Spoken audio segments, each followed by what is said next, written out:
La academia ensimismada. Los políticos vendidos. La gente indiferente. Estamos al borde. Academia. Política. Coyuntura. Desde el borde. Hacia una construcción crítica de la realidad. Comenzamos.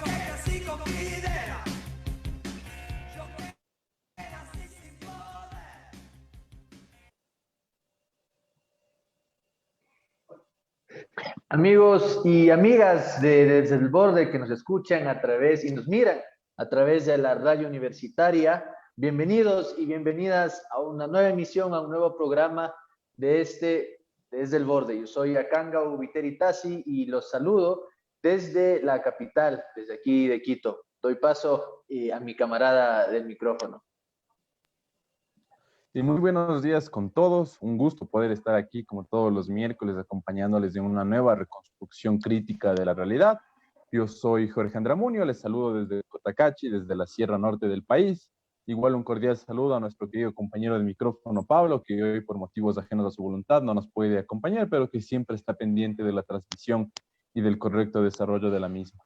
Y para el programa de hoy haremos, como dije al inicio, una reconstrucción crítica necesaria, muy urgente para pensar la región, para pensar el Ecuador, para pensar la geopolítica. Haremos un análisis político bastante profundo de la configuración de los discursos que han generado, ¿no?, una serie de sentidos comunes que a veces nosotros no los entendemos y los articulamos de muy fácil forma, que al final terminan haciendo un daño total a lo que representa, ¿no?, el diario vivir y la cotidianidad. Para eso nos estará acompañando Marco Aníbal Navas Leiva. Él es ingeniero en calidad y productividad, tiene estudios en ciencia política, relaciones internacionales, seguridad y defensa, comercio exterior y desarrollo en la educación. Es un destacado analista político. Marco, bienvenido. Jorge, un abrazo. A Kangu, otro abrazo enorme para ustedes y mi profundo respeto a la radio universitaria de la Universidad Central, con la que he tenido algunos contactos siempre muy satisfactorios y siempre a las órdenes definitivamente de la academia. Muchísimas gracias, Marco, nuevamente por estar aquí con nosotros y nosotras. Iniciemos, como habíamos conversado previamente con Marco, lo que quisiéramos hacer es recibir de parte de él su análisis, su perspectiva, su opinión, ¿no?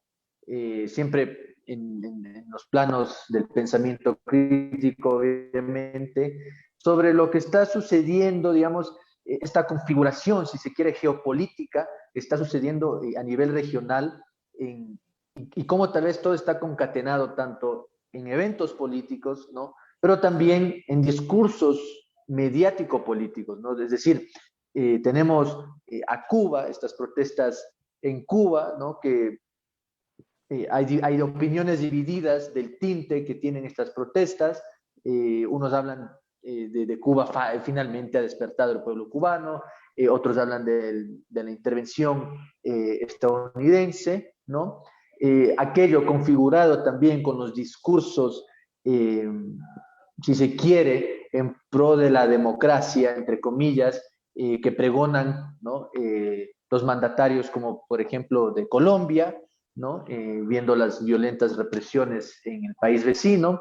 Pero también tenemos otra corriente, como la de Chile, como la de Bolivia, ¿no?, que podría ser la contraparte de esta conjugación geopolítica. Marco, ¿cómo iniciar este paneo de la situación en la región y también obviamente en el país? Les recuerdo que el día de ayer ya fue nominado jurídicamente ganador electoral en Perú. ¿Quién? Pedro Castillo. El día de ayer. Histórico en Perú, histórico, realmente histórico. Lo de Bolivia histórico, lo de Chile ni hablar. Primarias en Chile. Primarias en Chile. ¿Ya? Mientras tanto, en Colombia se moviliza 65,000 policías, solo la Policía Nacional de Colombia, 65,000 efectivos. 65,000 efectivos es toda la Fuerza Armada ecuatoriana más la mitad de la Policía Nacional ecuatoriana. Eso se movilizó en Colombia el día de ayer. Mientras Castillo, después de más de un mes de haber ganado las elecciones, lo posesionan el Consejo Electoral peruano. Ni hablar lo sucedido, ¿dónde? En Chile. Lo que sucede en Brasil con Lula. Que de seguro el siguiente año es presidente brasileño. Y vamos a ver qué sucede con Petro el otro año en Colombia. Entonces, es indudablemente un momento y una reconfiguración geopolítica. Es la segunda ola del progresismo latinoamericano. Recordemos lo que está sucediendo también, ¿dónde? En Uruguay, con el Frente Amplio. Su posición absolutamente de contraposición al actual gobierno de Lacalle Pou. Entonces, realmente hay muchas cosas que definitivamente se tienen que analizar y tomando en consideración una cosa, lo sucedido en Cuba, que yo apoyo absolutamente, no podría ser de otra manera, apoyé la rebelión de Quito, apoyé a Colombia en su proceso de protesta, a Chile, a nuestros países, a Bolivia. ¿Cómo no vamos a apoyar que la gente se exprese? Pero Cuba es un caso especial, excepcional. Excepcional. Cuando estamos hablando de retorno de la democracia en Cuba, estamos hablando de democracia como sistema de gobierno, ¿sí? De representatividad, porque tomemos en consideración que Cuba funciona con un solo partido, el Partido Comunista Cubano, fundado en 1925 por Joaquín Mella, ¿sí? Cuba es sistema de partido único, totalitarismo, como lo dice la ciencia política. Hay un solo partido, no hay un sistema de partidos. Entonces, ¿estamos hablando en Cuba de un sistema de partidos, de crear un sistema de partidos como sistema de gobierno? Dejemos las cosas supremamente claras ahí. Si es que la gente desea participación, formación de un sistema de partidos en Cuba. Eso es lo que se ha pedido siempre. Elecciones desde un punto de vista de un sistema de partidos que haya una representación global absolutamente de la sociedad cubana, que creo que va más allá del Partido Comunista Cubano. Y ellos sabrán en elecciones libres a quién eligen. Eso es lo que está defendiendo los que somos demócratas. Pero bajo ningún punto de vista me van a venir a hablar de democracia y de libertad cuando Cuba sufre un bloqueo de 60 años. 60 años, condenado desde 1992 por la Organización de Naciones Unidas. Condenado. Hagamos un análisis claro. Las profundas negociaciones que se dieron, décadas de negociaciones que se dieron para que Obama vaya ¿a dónde? A La Habana, a darle la mano a Castro, a Raúl Castro. Y aperture una oficina en La Habana. Y empieza el proceso de retomar negociaciones, que empezó ¿con quién? Con la predisposición ¿de quién? De Francisco, el Papa, y del presidente. ¿Y el primer ministro de dónde? De Canadá. Ellos lograron ese acercamiento, lógicamente, pero ese acercamiento se dio después de décadas de negociaciones. Décadas de negociaciones. Y la agenda del uno era, quítame el bloqueo y normalicemos relaciones internacionales diplomáticas. Y básicamente, yo hablo de normalizar absolutamente elecciones libres en un sistema de partido. Esa era la agenda. De eso hablaron ¿cuándo? El 2016. Por eso es que en ese año, cuando se vota en las Naciones Unidas, sucede algo histórico. Estados Unidos se abstiene de votar contra su embargo. se abstiene de votar contra su embargo. 2016. El 2016, ¿quién gana las elecciones? Trump. E inmediatamente desconoce a todo y genera 243 medidas para profundizar el bloqueo. Ojo, cuando Cuba se independiza de la colonia española, Estados Unidos prácticamente le hace su colonia y en la Constitución cubana incorpora su presencia prácticamente perpetua. Por eso es Guantánamo. Guantánamo está ahí desde 1903. ¿De qué país me pueden hablar cuando hay una base militar en la cual un gobierno te dice, vea, por favor, ya váyase, pues?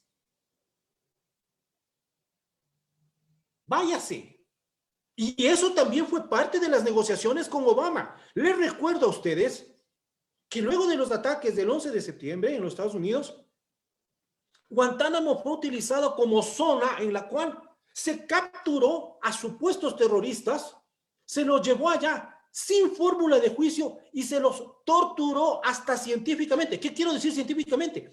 La CIA contrató a médicos y psicólogos para diseñar un manual que lo llamaron manual de interrogación,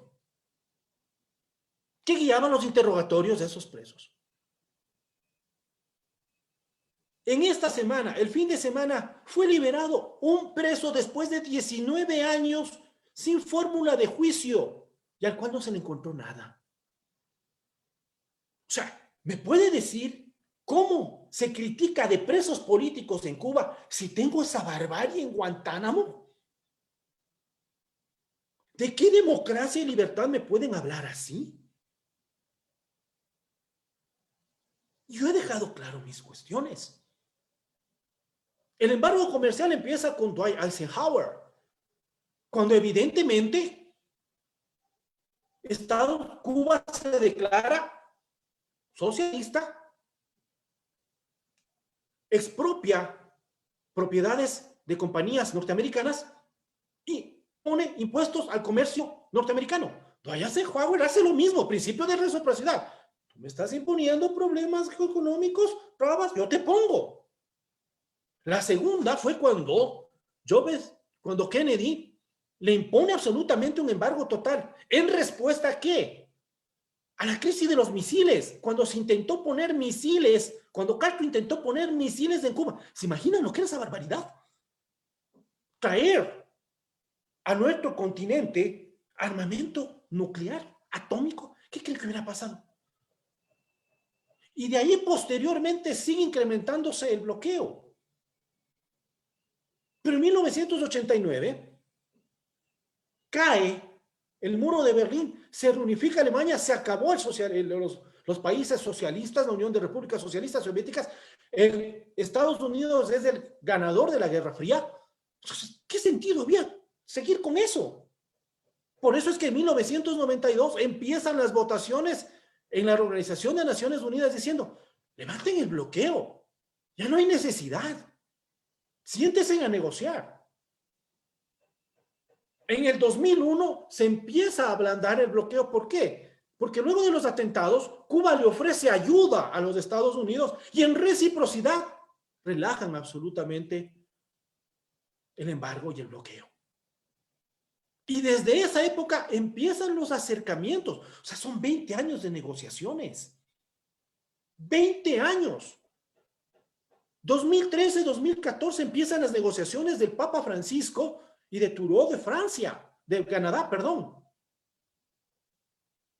Y lo sientan a negociar a Castro, a Castro y Obama. Cuando Obama va a Cuba, luego de 88 años, un presidente norteamericano llega a Cuba, a La Habana. 9 décadas. Y oh sorpresa, llega Trump y comete 2 cuestiones de política internacional brutales. La una, desconoce los acuerdos alcanzados con Irán, los acuerdos nucleares alcanzados con Irán, y desconoce los acuerdos alcanzados con Cuba. He ahí las circunstancias. Entonces, sí, evidentemente, al tener 243 medidas de bloqueo a Cuba, atosigan económicamente a la economía cubana y para colmo empieza la pandemia, que es por lógica el reclamo de los cubanos. Están pidiendo alimentos, están pidiendo medicina, están pidiendo respuestas en ese sentido. Pero no podemos dejar de acoplar todo lo que hemos dicho, porque si no estaríamos descontextualizando todo. Estamos hablando de un país, de un régimen con el que yo tengo profundas diferencias, pero si tengo que hacer un análisis desde el punto de vista crítico, con conciencia crítica y desde la visión geopolítica, el modelo cubano ya tiene que ser superado y el bloqueo tiene que ser eliminado. Guantánamo tiene que salir de ahí. Porque eso ya es lógico, ya la humanidad no aguanta más. Y dentro inclusive de los mismos Estados Unidos, Bernie Sanders ha dejado claro que el bloqueo y Guantánamo son inadmisibles. Alejandro Ocasio-Cortez lo mismo, y otras voces también del Partido Demócrata. Me sorprende que definitivamente el vicepresidente de Obama esté con ese discurso contra Cuba, lo cual quiere decir que él no estuvo de acuerdo en las negociaciones entre Obama y Castro, porque si no las hubiera retomado. ¿Qué es lo lógico? ¿Y qué es lo que tiene que hablarse desde América Latina? Retómese las negociaciones entre Estados Unidos y Cuba porque es un problema bilateral. Y háblese de un proceso de apertura democrática para hablar de un sistema representativo. Allá sabrán los cubanos, ojo, principio de soberanía y autodeterminación de los pueblos. ¿Qué harán? Pero en las urnas y de manera pacífica. Porque es lo único que nos importa. Que no se vaya nuevamente a una guerra civil y a un derramamiento de sangre, sino un proceso de transición a lo que los cubanos quieran. Si los cubanos en las urnas quieren seguir con su modelo, es problema de ellos. Si los cubanos en las urnas quieren superar ese modelo, es problema de ellos. Pero eso lo tienen que hacer en las urnas. Eso es lo que se plantea. Pero ese bloqueo es inadmisible. Lo hecho en Guantánamo es inadmisible. No nos pueden dejar en ese sentido. ¿Por qué? Porque la presencia de Cuba y del bloqueo es decirle a las colonias desde México para abajo, mira lo que te podemos hacer. La doctrina Monroe, América para los americanos, y la doctrina de la zanahoria y el garrote. Eso es Cuba. Por eso es que absolutamente todos los países de la región, salvo excepciones, en este caso como la de Colombia de Duque y la de Bolsonaro, que se abstuvieron, en su momento Maguad votó a favor del bloqueo, por si acaso. Y lean ustedes la barbaridad que acaba de hacer Lazo, dejando sin piso a la propuesta de la Cancillería, que ha sido una propuesta de décadas. La posición de Cancillería ecuatoriana hablando de condenar el bloqueo y hablar absolutamente de lo que ha hecho, es la propuesta ecuatoriana de décadas. Y toma en consideración que la doctrina Roldós, que es una parte consustancial de la política internacional ecuatoriana. Ese es el análisis que tenemos que hacer absolutamente de Cuba. Nuestra sociedad, nuestra comunidad latinoamericana, nuestra sociedad latinoamericana, tiene que hablar absolutamente de eso. Si no, vean la propuesta de quién, de AMLO, de López Obrador. No al bloqueo. Fernández en Argentina, no al bloqueo.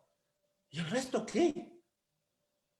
Marco, y también un puntito que quisiera como sumar también a la discusión que has planteado y al análisis propuesto. Y creo que uno de los problemas que has detonado y que creo que es también muy urgente de pensarlo y de discutirlo es este sentido de los discursos, ¿no? Cómo se han elaborado estos discursos en contra de Cuba, a favor de Estados Unidos, cómo es lo que se plantea, ¿no? La cuestión de la liberación del bloqueo contra el apoyo de las propuestas de los diferentes políticos, que no están como a favor, ¿no? de todo lo que es el régimen de Cuba, que tú también te has planteado tu postura como tal, Pero yo quisiera entender cómo es que estos sentidos comunes que nosotros tenemos, que claramente decimos, no, es que Cuba está mal, todo está mal, y nunca entendemos, ¿no? Como la discusión que hay de fondo o como todo esto. Yo quisiera más bien como comenzar como a vislumbrar ahí un poco más profundo esta cuestión de cómo estos discursos elaboran un sentido común que al final, ahora con el boom de las redes sociales, con esta capacidad que tiene Twitter, Facebook, de generar como toda una serie de discusiones que al final terminan siendo como bastante trascendentales en cierta medida, pero a veces se ve como discursos bastante de odio, ¿no? Que son reproducidos por los medios de comunicación constantemente. ¿Cómo pensar estos discursos y a qué se atañen nuestros discursos? ¿Cómo tomarlos? Hay que tomarlos con pinzas, hay que ser cuidadosos con lo que leemos, con lo que vemos. Más bien por ahí también como un poco, también si se podría como ir profundizando. Porque básicamente los discursos que tú tomas en redes sociales y todo ello son discursos del inmediatismo, son discursos que falta profundidad en el análisis. Vamos a hacer las cosas con claridad. Esa Cuba fue la que logró la paz ¿en dónde? En Colombia. ¿En dónde se firmó el tratado de paz entre las FARC y Colombia? En La Habana, por favor. Tanto la guerra civil colombiana cuanto el problema de Cuba son dos rezagos de la Guerra Fría. La Guerra Fría viene desde 1948-49. Estamos hablando desde prácticamente 50, 60 años, 70 años atrás. Y no hemos podido superar absolutamente ello. Entonces el discurso es de buenos o malos, de libertad, de esclavitud, esas dicotomías maniqueístas que no caben. En Cuba se firmó el Tratado de Paz entre las FARC y el Estado colombiano. ¿Sí? Chávez y Cuba y el Papa Francisco sentaron a las FARC y al Estado colombiano. Oh, sorpresa, se decía que le estaban regalando Colombia a los violentos narcotraficantes de las FARC. Les pregunto a ustedes, ¿existe FARC en este instante? Ni políticamente.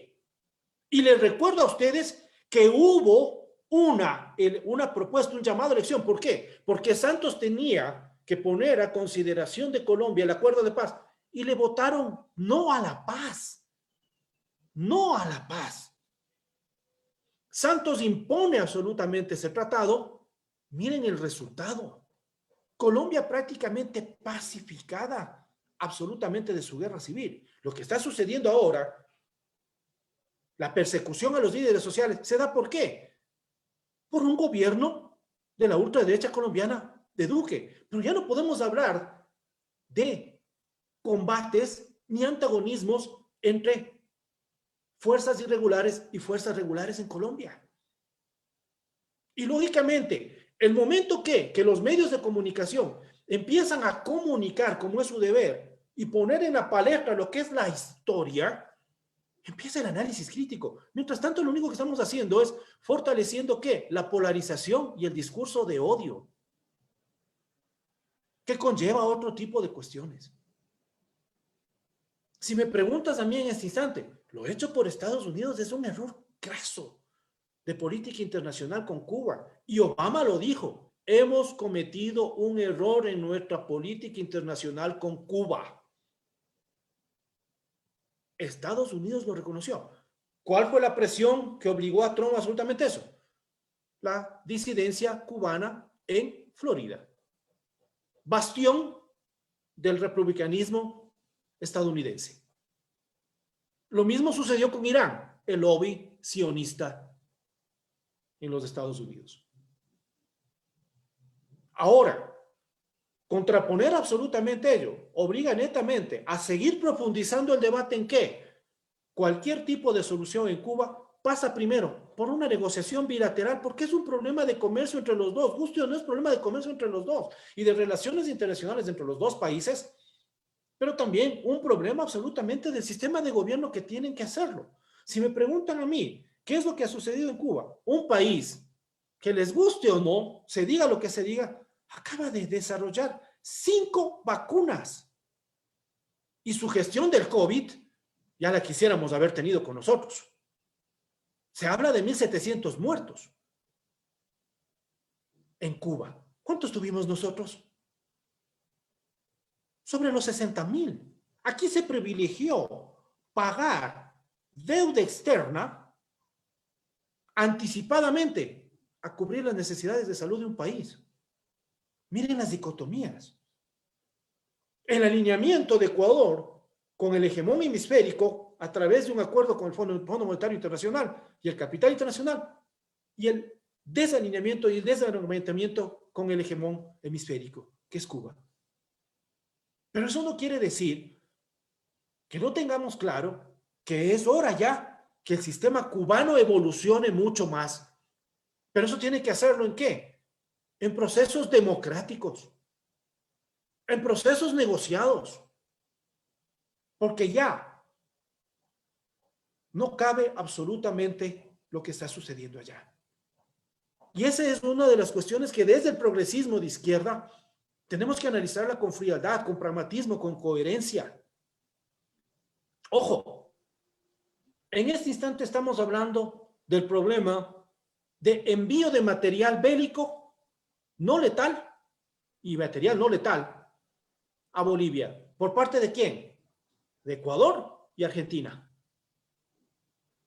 Para un golpe de Estado, porque fue un golpe de Estado a la usanza de los años 60, con Fuerzas Armadas. ¿Cuál fue el pretexto absolutamente de ello? Que Evo Morales se había pasado la Constitución. Sí, efectivamente se pasó la Constitución. Su propia Constitución. Se pasó su propia Constitución. Pero en las urnas ganó. Evo Morales ganó en las urnas. Y eso se fue corroborado un año después. Si ustedes analizan absolutamente todos los datos, toda la data estadística de la elección de Evo Morales con la elección actual de Luis Arce, es idéntica. No hubo fraude. No hubo fraude. Pero ahí está. ¿Qué implica ello? Que el mensaje nuestro es de respeto rotundo a la democracia. El progresista tiene que ser demócrata. Desde nuestra izquierda tenemos que superar esos caudillismos. Discúlpame, Luis Arce es un candidato de lujo. Bolivia tenía, aparte tiene el MAS, una organización política increíble, impresionante. Si no, miren lo que hace. Pero analicemos las cuestiones. Dos gobiernos envían material letal y no letal a un golpe de Estado.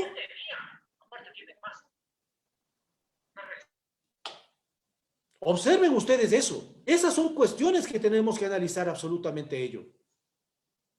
¿Cómo puede ser posible que se financie la represión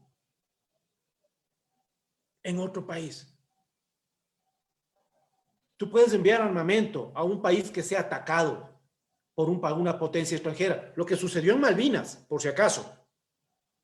Lo que sucedió en Malvinas. Estoy hablando de Malvinas. Latinoamérica envió armamento, pertrechos, a Argentina. El único país que se mantuvo ahí sin hacer absolutamente nada fue Colombia. Por si acaso. El resto de países apoyó a Argentina. Y lógicamente Chile. Por su problema que tenía con Argentina. Pero enviar armamento no letal y hasta municiones letales a otro país con un conflicto político interno es inadmisible. Es un crimen de lesa humanidad. Peor lo que sucedió en Bolivia con las masacres que se dieron. Frontalmente, tanto Macri cuanto Moreno. Moreno no tendrá absolutamente ningún problema aquí, por lo pronto. Pero en Argentina la cuestión es bastante grave para Macri. Por si acaso, me sorprende que no se haya juzgado a Moreno porque lo que hizo es peculado. Usted entregó bienes ecuatorianos afuera, lo puede hacer eso, y no lo recuperó nomás. ¿Dónde está? Eso se llama peculado, ya que no quieres hacerlo desde el punto de vista internacional, ni siquiera ver derechos humanos, pero por lo menos por peculado. Tenían que haber iniciado algo, nuestra fiscal 10/20, y tenía que haber analizado nuestro autosentado contralor que despacha desde la cárcel 4, despachaba desde la cárcel 4. Entonces, hay muchas cuestiones, hay muchos criterios que tenemos que analizar en este territorio en disputa que es América Latina. Porque es un territorio en disputa absolutamente eso. Y oh sorpresa, todos, absolutamente, los gobiernos. Miren Duque, el desastre colombiano, miren Argentina, la Argentina de Macri, cómo quedó la Argentina de Macri. Miren lo que está sucediendo en Brasil. El peor manejo de pandemia casi en el mundo es de Brasil. En Bolivia ni se diga. En Chile ni hablar. El proceso en este instante es de recuperación de la democracia como tal, ante inclusivemente hasta procesos filofascistoides. La represión en Chile, la represión en Bolivia, la represión en Ecuador, la represión en Colombia es brutal. Marco, Y en ese punto, permíteme, en ese punto, el progresismo debe constituirse en una gran fuente de democracia, de institucionalidad. Y ahí están 3 países, Cuba, Nicaragua y Venezuela, a los cuales se debe llegar a solventar sus conflictos sociales en el marco de la democracia, en el marco de la soberanía, en el marco de la autodeterminación de los pueblos y en el marco de el no derramamiento de sangre o de un proceso de guerra civil. Es lo que les podría iniciar en esta primera parte, en este primer acercamiento. Marco, has hablado de la democracia, ¿no? En general, como el pilar fundamental, si se quiere, de la convivencia de una sociedad y también, ¿por qué no?, entre naciones, ¿no? Hablando sobre tu análisis sociohistórico, por ejemplo, del devenir de Cuba, las acciones de Estados Unidos desde que Cuba se declara una república, un país socialista, ¿no?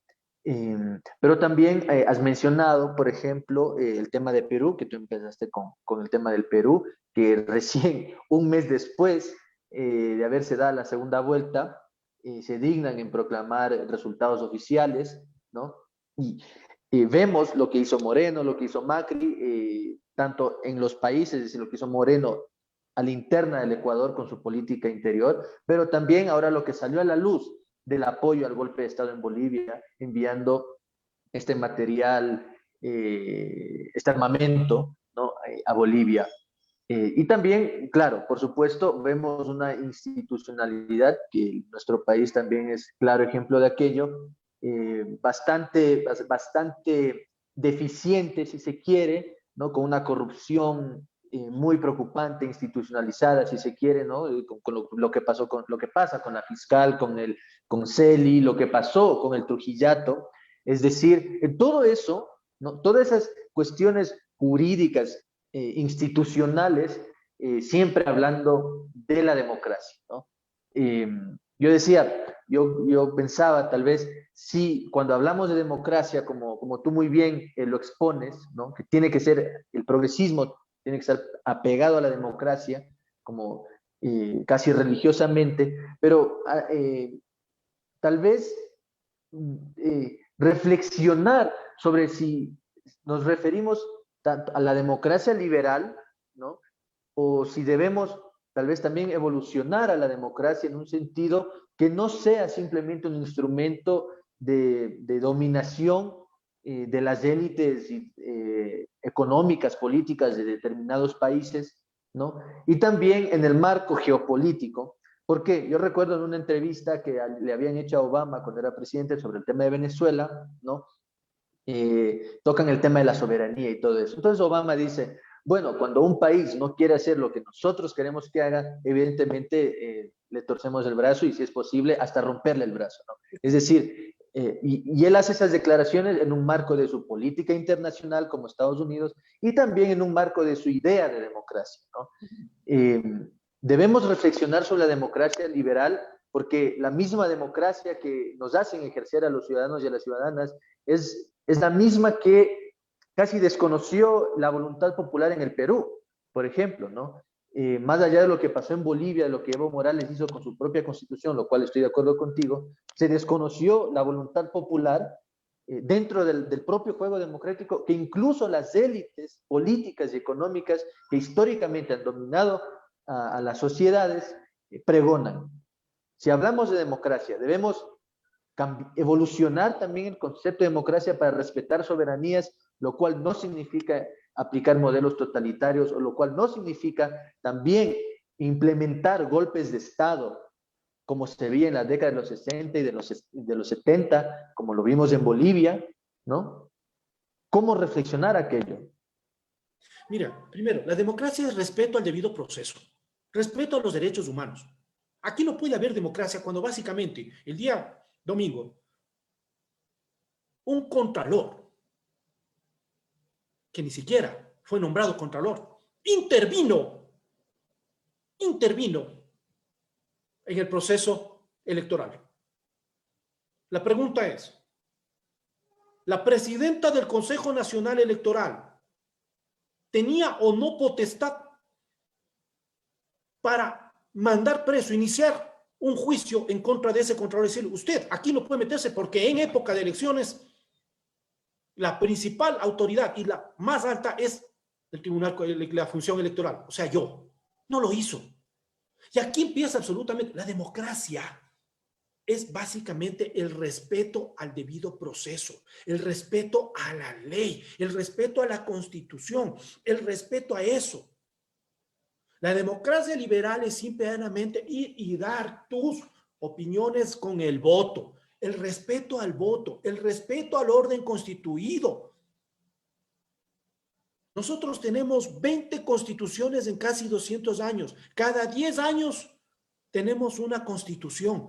¿De qué me van a hablar? ¿De qué imperio de la ley hay? ¿De qué Estado de Derecho podemos hablar? Si cambiamos la Constitución como nos cambiamos de ropa interior, pues. A eso es a lo que nosotros tenemos que ir. La consulta popular del 2018 era inconstitucional e improcedente, pero la hicieron. Y ahí está. Todo lo que hizo el Trujillato fue ilegal, ilegítimo, inconstitucional. Entonces la democracia es el respeto a la ley. Respetar el procedimiento, respetar el Estado de Derecho, respetar los derechos humanos. Lo que dicen las reglas del juego. A esa democracia como sistema de gobierno me refiero. Cuando nosotros consideremos, digamos, esta es la democracia que vamos a respetar. Y en ese proceso tenemos que guiarnos adelante. Cuando hay separación de funciones, ¿de qué separación de funciones vas a tener? Si tienes una fiscal que apresó a un contralor, que interfirió en el proceso electoral y que, oh sorpresa, la pregunta es, ¿se sabía absolutamente lo que pasaba con Celia hace 2 años? ¿Y por qué no lo apresó hace 2 años? ¿Por qué lo apresó 2 días después que ganó Guillermo Lasso? ¿De qué independencia de poderes? Y cuando le hablas a la fiscal y le preguntan en un medio de comunicación, oiga, fiscal, ¿y usted por qué no investiga a INA Papers? Es que yo no puedo pelearme con todo el mundo. ¿Estás loco? Una fiscalía es independiente. Eso es pesos y contrapesos. Esa es la democracia que nosotros debemos crear, no el enlatado, sino pesos y contrapesos. Cuando tú tengas una fiscalía que tenga la institucionalidad de pelearse con todos, independiente. Cuando tengas una contraloría que no te desvanezca glosas y que las utilice como criterio de persecución política. Cuando tengas una función judicial independiente y no sea un centro de persecución, como nunca lo hemos visto, ni Febres Cordero ha perseguido como se ha perseguido en estos últimos 4 años al correísmo. Y yo tengo profundas diferencias con el correísmo. Pero no lo he visto, ni las dictaduras militares han perseguido así. Ni las dictaduras militares, ni el Febres Corderato ha perseguido como estos 4 años en el correísmo. Han pisoteado la ley, han pisoteado el debido proceso, han pisoteado el Estado de Derecho, han pisoteado absolutamente toda la institucionalidad. Esa es la democracia de lo que yo hablo. Separación de poderes.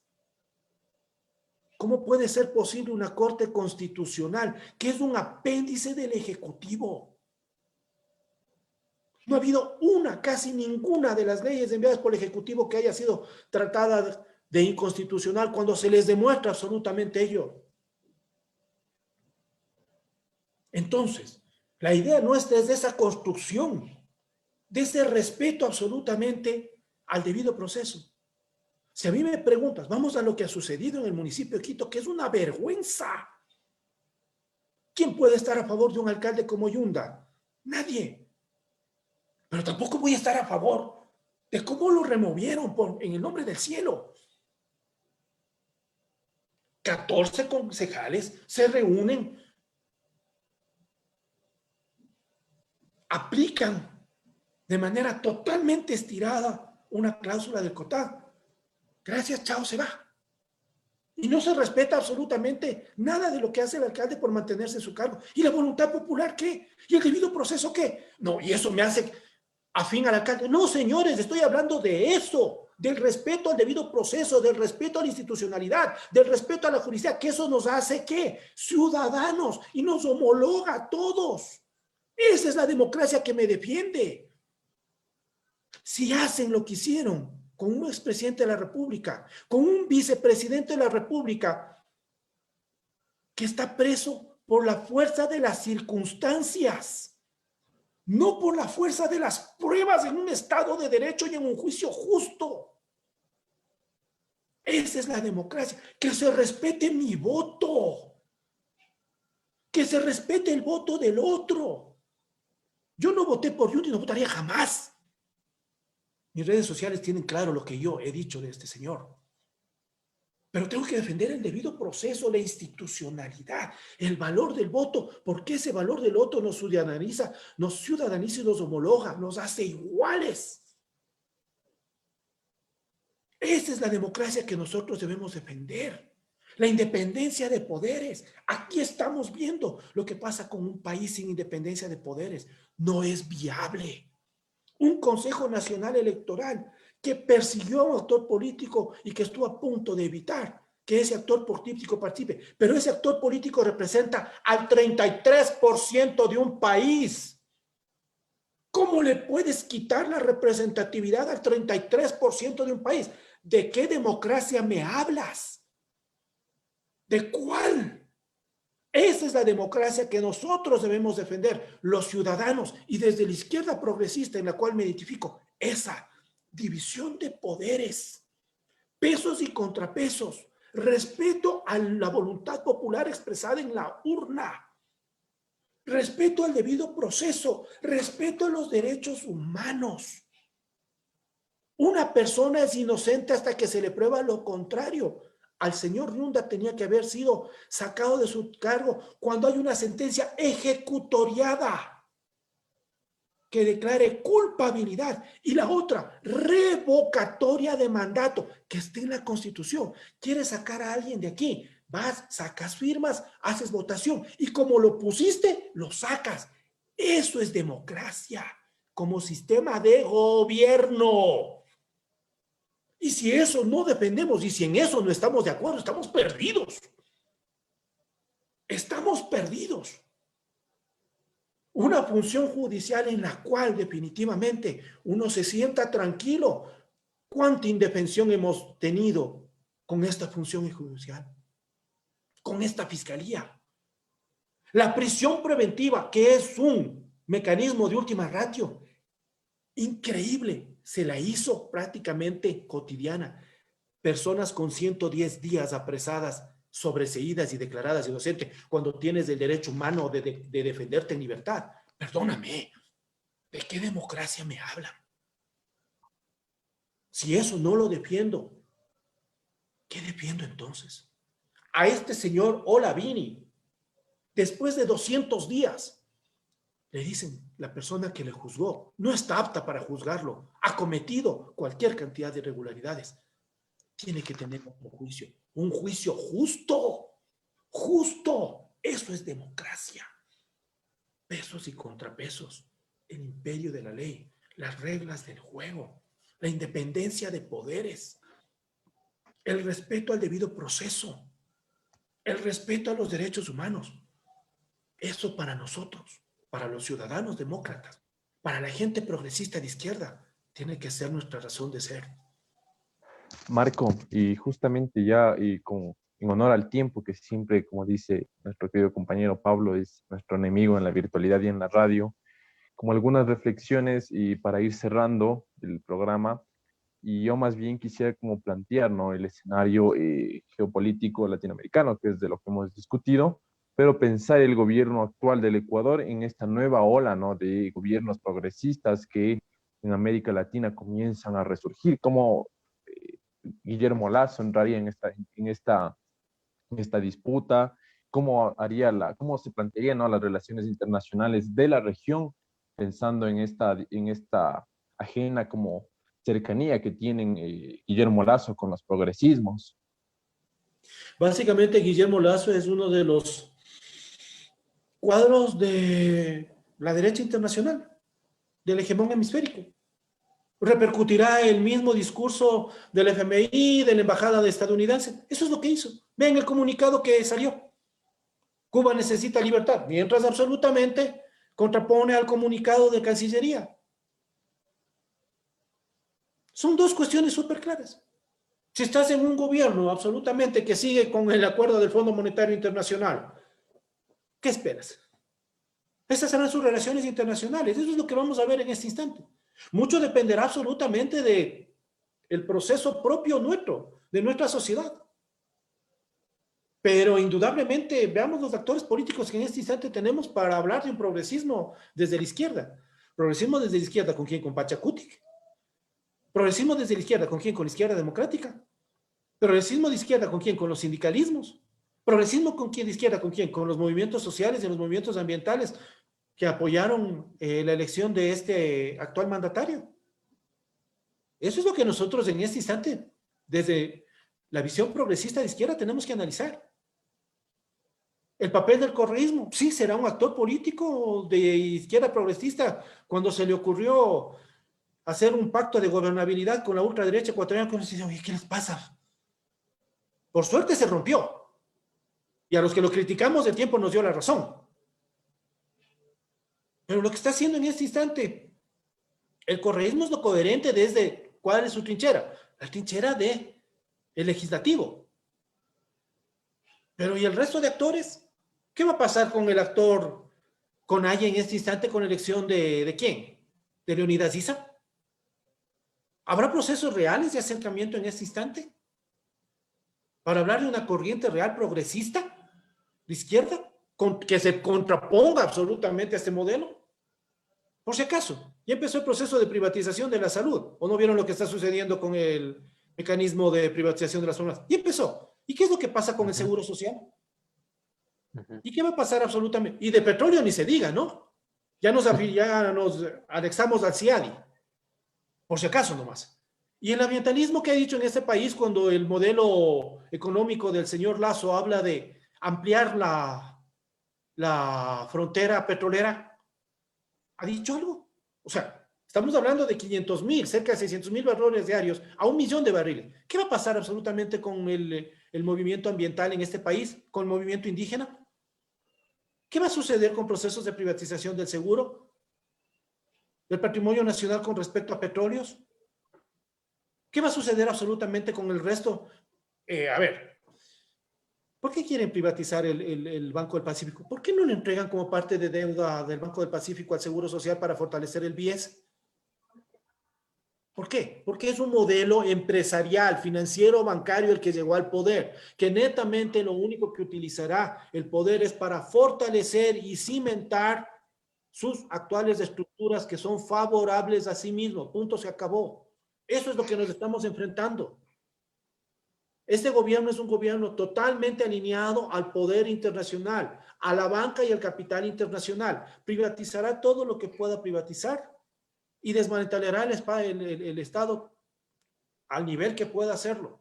Eso inició con el gobierno de Moreno, va a continuar el gobierno de Lasso y prácticamente en el plano internacional generará un proceso de contraposición absoluta y de alineamiento al hegemón hemisférico Estados Unidos. Eso no tengan duda. A eso nos enfrentamos. ¿Va a cambiar eso? No, no va a cambiar. El problema es que básicamente veamos el resto de fuerzas que se dicen progresistas ¿Cuál será la actitud? Eso lo tendremos que ver en el Congreso Nacional, en la Asamblea Nacional. Pero yo no espero nada de este gobierno sino un alineamiento total en el plano internacional al hegemón hemisférico y absolutamente en lo económico, como ya he dicho. Eso es lo que va a pasar. Vamos a ver si tenemos la capacidad de movilización y de resistencia ante esto. Esa es la real duda desde nuestros puntos de vista. Marco, te agradecemos muchísimo estos necesarios e importantes análisis y perspectivas que abren también otro foco de acercamiento a las problemáticas sociales, regionales, políticos, siempre muy necesarios, ¿no? Yo quería, y sé que estamos con el tiempo encima, yo quería plantearte tal vez una última reflexión, si me permites.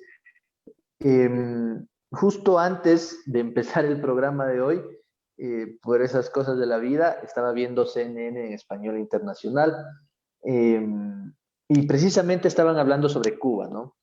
Claro, el encabezado, que era los titulares que ponen abajo era un interrogante, vientos de cambio para Cuba, ¿no? Era un interrogante, ¿no?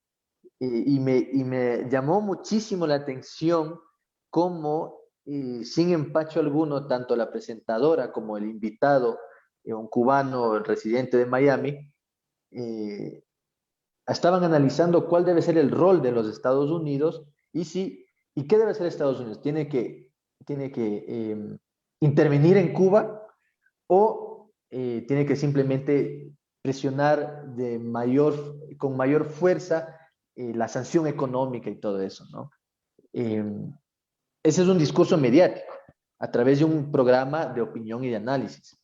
Y podemos ver lo mismo respecto a casi toda la prensa privada mercantil de diferentes países. Es decir, ayer veía también diversas portadas de diarios en la Argentina, ¿no? Que unos diarios decían, es que con Fernández estamos yendo a ser como Venezuela, otros decían, estamos yendo a ser como Nicaragua, otros estamos yendo a ser, vamos a ser más como Bolivia, y otros decían, vamos a ser más como la mismísima Cuba, ¿no? Es decir, existe esta configuración regional de la hegemonía estadounidense en la región, en esta parte del mundo, ¿no? En este hemisferio, mientras que el supuesto progresismo, a lo menos aquí en Ecuador, es lo que yo veo, lo que yo opino, está muy desarticulado. Cuando vemos que en Brasil hay altas probabilidades de que gane Lula nuevamente y se pueda consolidar eh, el inicio nuevamente de una unidad latinoamericana entre Bolivia, Chile, dependiendo de los resultados presidenciales también, Argentina, ni se diga, Perú. Vemos que Castillo, ¿no? A pesar de lo que sucedió, ganó. Y vemos también los movimientos sociales indígenas, tanto del Perú y de Bolivia, mucho más compactos, mucho más organizados, y entendiendo un momento histórico que tal vez aquí en Ecuador no sucede, ¿no? Como tú mismo dijiste, el correísmo es una fuerza política importante en el país del progresismo, pero no es la única y sola no va a poder enfrentarse a esta derecha transnacional que está gobernando actualmente el país. ¿Cómo ves tú estos escenarios? Que por un lado vemos una corriente de los discursos de los 60 y de los 70, del anticomunismo, de todo eso, y también pocos países que se están configurando como fuerzas progresistas.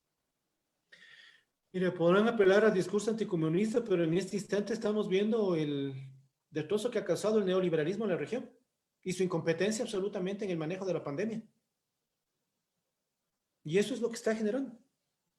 En Brasil, neoliberal es el peor partido y el peor país en el manejo de la pandemia. Argentina, que hubiera sido sin Argentina. Argentina ha padecido muchísimo por el desastre que le dejó Macri a Fernández con respecto a su sistema de salud. Los mismos argentinos te dejan claro que si Macri hubiera continuado en el gobierno, no se tiene idea de lo que hubiera pasado. El Perú de Castillo, lo que sucedió en la pandemia también fue claro. Esos no tienen un Estado. No tuvieron un Estado soporte, un sistema de salud que les soporte. Mucho tiene que ver la pandemia, absolutamente eso. Muchísimo. Desnudó absolutamente lo que es el sistema neoliberal. Ahí está. Ojo, ese Biden que habla de intervención en Cuba, del comunismo, ¿qué está haciendo en Cuba? ¿Qué está haciendo? Está entrando a un neo-keynesianismo, por favor. El mismo Biden está hablando en lo económico prácticamente en un New Deal. ¿De quién? De Eisenhower. Perdón, de Franklin Delano Roosevelt. En Florida van a repartir 6 millones de almuerzos diarios. El mismo Trump tuvo que entregar dinero, transferencias de dinero. Y acá están desmantelándose absolutamente todo. Biden habló de fortalecer el Estado, de hacer más Estado para contrarrestar este tipo de fenómenos. Esto es neo-keynesianismo. O sea, nada que ver con el... Vean lo que está haciendo en Francia. Johnson en Inglaterra, en Francia, Macron en Inglaterra. Lo que está haciendo Merkel. Tuvieron que inyectar recursos para fortalecerlo con esta intervención del Estado. Porque sí tienen Estado. Acá se priorizó ¿qué? Pagar deuda externa y se perdieron 760 millones en juegos financieros para mantener la liquidez. ¿Por qué? Eso es lo que también se tiene que debatir en la Asamblea Nacional. ¿El juicio a quién? A Martínez. Ahí está el modelo que implementó. Y eso es lo que está viendo absolutamente todo Colombia, ni hablar. Chile fue. ¿Qué es lo que te dice el candidato chileno que ganó las últimas elecciones, las primarias de la izquierda? Chile fue la cuna del neoliberalismo y aquí será su sepultura. ¿No era el modelo a seguir? ¿No era el oasis de paz? ¿No era el oasis de progreso que decía Piñera? Miren la paliza que le ha dado el pueblo chileno al neoliberalismo en Chile. Una paliza histórica. De eso es lo que estamos hablando. ¿De qué comunismo me hablan? ¿De cuál? Venezuela. Sí, Venezuela tendrá sus problemas y tiene serios problemas. Pero nosotros hace rato estamos más allá de Venezuela con nuestros indicadores, con el desastre que dejó Moreno. Estamos yéndonos a Haití. Nosotros ya superamos la Argentina de Macri, ya superamos la Venezuela de Maduro, estamos yéndonos a Haití con el desastre que tenemos de indicadores. Entonces, ¿de qué nos vienen a hablar? ¿Cuál es la visión absolutamente desde Miami? Por supuesto que hablaron de intervención en Estados Unidos. Si por ellos fuera, tendrían que entrar y bombardear como hicieron con Noriega. Esa es la visión de la ultraderecha cubana. Estados Unidos tiene que entrar y bombardear a La Habana, tal cual lo hicieron con Noriega en Panamá, que en 14 días liberaron Panamá. Que no puedan es otra cosa.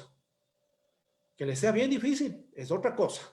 Y que los tiempos no sean los mismos es otra cosa. Si no recuerden los intentos o las amenazas de invasión a Venezuela, que todos los países le dijeron, mira, usted está invadiendo un país, nos está destrozando la economía nomás. Ya, si se imaginan una invasión a Cuba o Venezuela, ¿qué repercusiones tendrían en la economía de toda la región? En un proceso de pandemia y de recesión total. Por favor, pues. Aquí la única salida es el debate, la única salida es el diálogo, la única salida es absolutamente entrar en procesos que ya he hablado. Y eso son negociaciones diplomáticas del más alto nivel. La Cancillería, en lugar de hacer el ridículo de dos comunicados, el uno presidencial y el otro de acá, tendría que sentarse y decir, vea, mejor, sentémonos y hablemos y mantengamos la cuestión. ¿Qué ha sido? Que los dos países ya aceptaron. O sea, ¿se entiende? Tanto Cuba cuanto Estados Unidos ya hubo un presidente, Obama, que ya aceptó sentarse y decir, el otro también ya aceptó. O sea, lo único que tienes que hacer, y me imagino que las negociaciones internacionales deben estar para sentarles a los dos países y les siéntense acá y retomar esas negociaciones. Es el único camino dentro de las relaciones internacionales, la diplomacia y la geopolítica que va a funcionar. Siéntense en los dos países y hablen frontalmente. Sí, yo voy a hacer elecciones libres. Ya lo hizo Cuba, ya lo dejó claro. Y el otro, sí, yo te voy a levantar el embargo.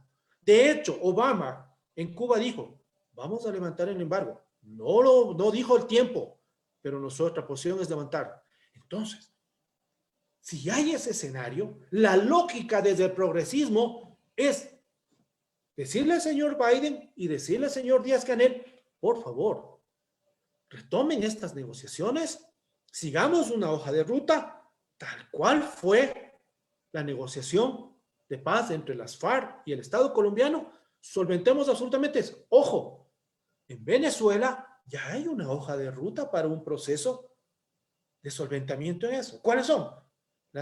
La elección de revocatoria de mandato en el 2022 de Maduro, por si acaso.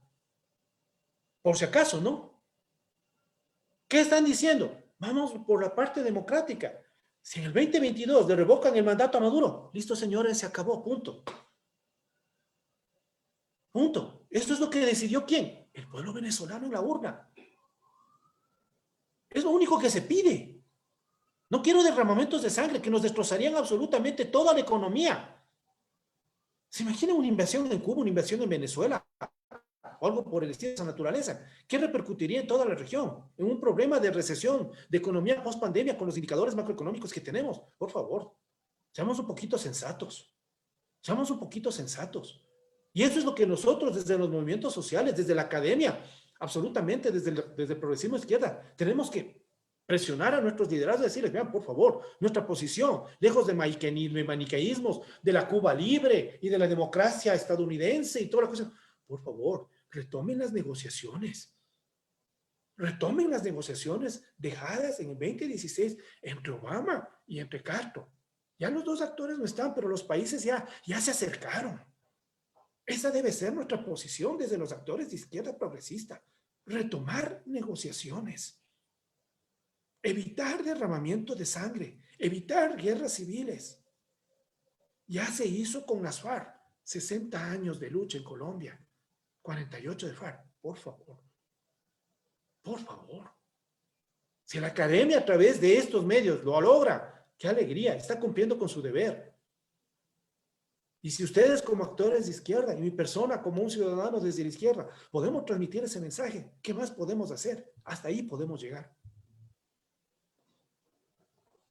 Agradecer a Marco Aníbal Navas por su participación en esta reconstrucción crítica de la realidad. Igual agradecer a todas las personas que siguieron la transmisión en vivo de Desde el Borde, desde la página de la radio universitaria y tanto desde nuestras redes sociales. Un gusto haber podido estar compartiendo aquí con todos ustedes un programa más de Desde el Borde. Y yo me voy despidiendo, igual reiterar el agradecimiento a Marco Navas por su participación en este programa. Y yo soy Jorge Andramuño, un gusto haber estado aquí con todos ustedes en este miércoles de reconstrucción crítica de la realidad. Me despido. Marco, reiterar el agradecimiento. Importante estos análisis, estos llamados de atención, si se quiere, tanto para la academia, también para la sociedad civil y los actores políticos. Siempre un gusto tenerte, esperemos tenerte nuevamente en una próxima ocasión, cuando sea necesario el análisis. Y bueno, gracias también a la radio universitaria por todo su soporte técnico y a todos y todas que nos vieron, y nos escucharon y nos siguieron a través de las redes sociales. Y nos vemos el próximo miércoles en otra emisión de Desde el Borde. Un abrazo a todos ustedes y siempre a sus órdenes.